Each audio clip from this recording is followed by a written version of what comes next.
Hey, Dr. Amy here. If you're a cancer survivor, or if you're someone who just never wants to hear the words, you have cancer, well, then you need to watch this. Vegetables are not just healthy, they're powerful. Actually, certain types of vegetables have been shown to actually stop cancer cells from growing. They support your immune system and they even protect your cells from DNA damage. So whether you've had breast cancer, ovarian cancer, or colon cancer, these are the vegetables that deserve to be in your kitchen every single week. So in this video, I'm going to show you the 7 vegetables that prevent and kill cancer, plus the science behind why they work and how you can easily incorporate them in your diet every week so that it's delicious. First up, we have a cruciferous powerhouse, broccoli. Now, broccoli contains a powerful chemical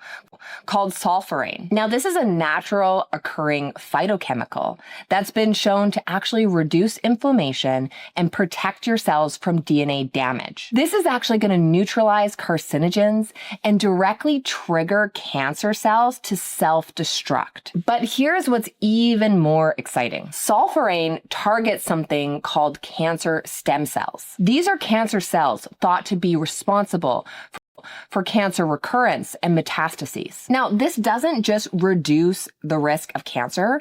This actually goes to the root cause of cancer. So if you want to get the highest benefit you can from broccoli, here's what you need to know. Do not overcook it. You need to lightly steam your broccoli or eat it raw. Plus, if you really want to level up, you could try broccoli sprouts. This actually contains 100 times more sulforaphane than the mature form of broccoli. When I was in treatment, I was adding broccoli sprouts to salads and wraps and Buddha bowls. This has become a habit that I've kept ever since being diagnosed. These small switches and additions can make a big impact. Okay, next on our list is garlic. This is an ancient remedy for modern power. Garlic is rich in organosulfur compounds. This is actually released when garlic is crushed or diced or chopped.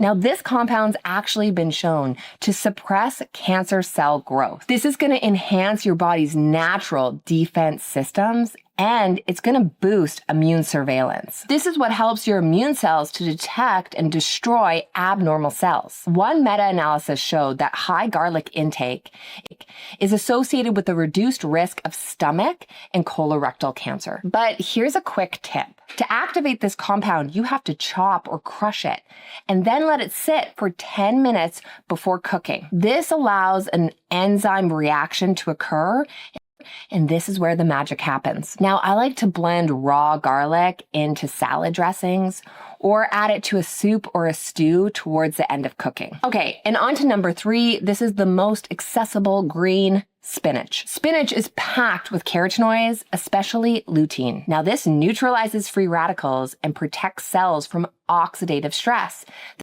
This is a major factor in the development of cancer. It's also high in folate, which supports healthy DNA replication. Plus, it also has chlorophyll, which helps to bind and eliminate carcinogens from the body. And the best part is that spinach is versatile. You can add it to smoothies. You can throw in a handful of spinach in with eggs and wilt it down. Or you can saute it with olive oil and garlic for a cancer-fighting winning combo. I often tell women who work with me inside the Cancer Freedom Program, if you're not hungry, just take a handful of spinach and blend it in a smoothie with other ingredients and sip on that throughout the day.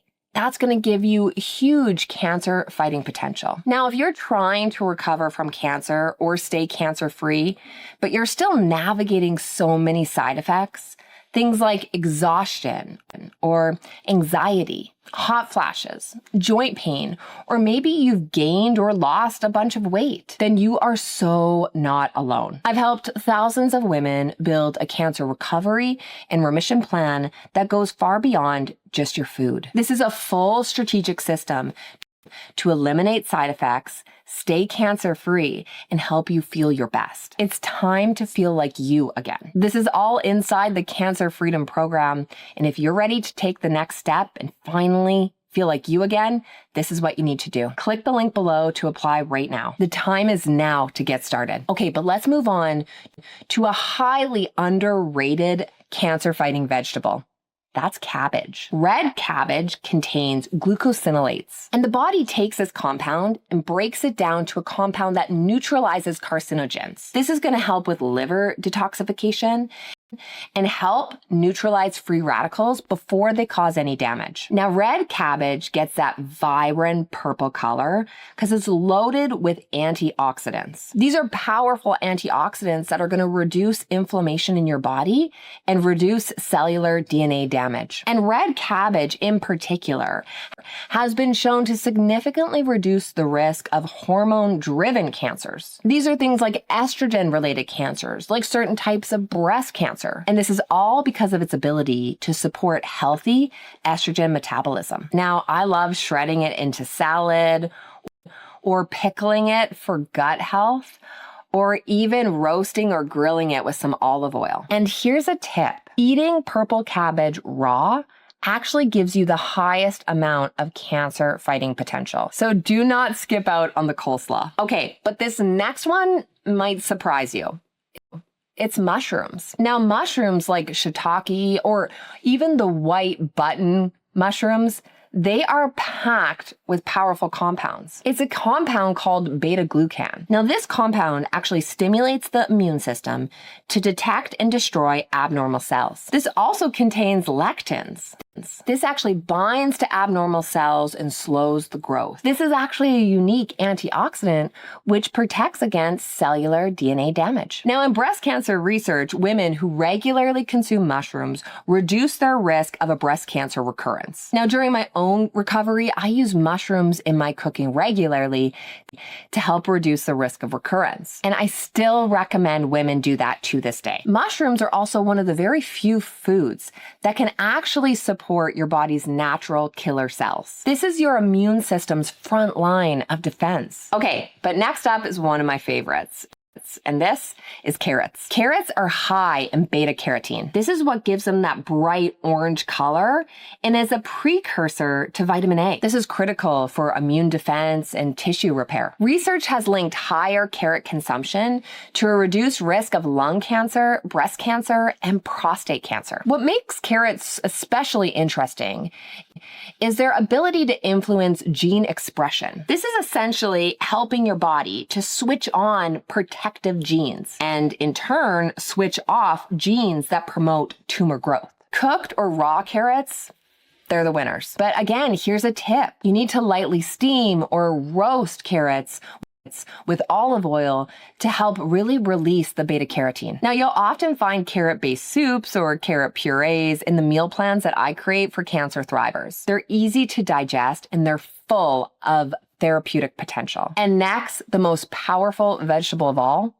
Brussels sprouts. Another cruciferous vegetable, Brussels sprouts are rich in indole-3 carbinol and DIM, both of which support healthy estrogen metabolism. This is a key factor in reducing the risk of hormone-driven cancers, things like ovarian cancer or breast cancer. They also boost phase 2 detoxification enzymes in the liver. This is actually going to help your body eliminate carcinogens very effectively. But let's talk practically. Brussels sprouts are easy to batch cook. I recommend roasting them with garlic and sea salt and olive oil. It's delicious and it's cancer fighting. If you're sensitive to the bitterness that sometimes comes along with cruciferous vegetables, then I would suggest roasting them for longer or pairing them with something citrus. It helps to neutralize that bitter compound and so you can enjoy them more regularly. But here's the truth about all of this.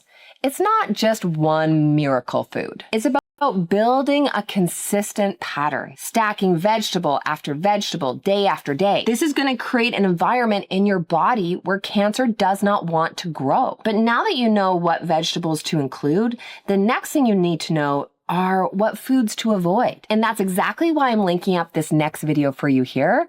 Click the link here and I'll see you in the next video.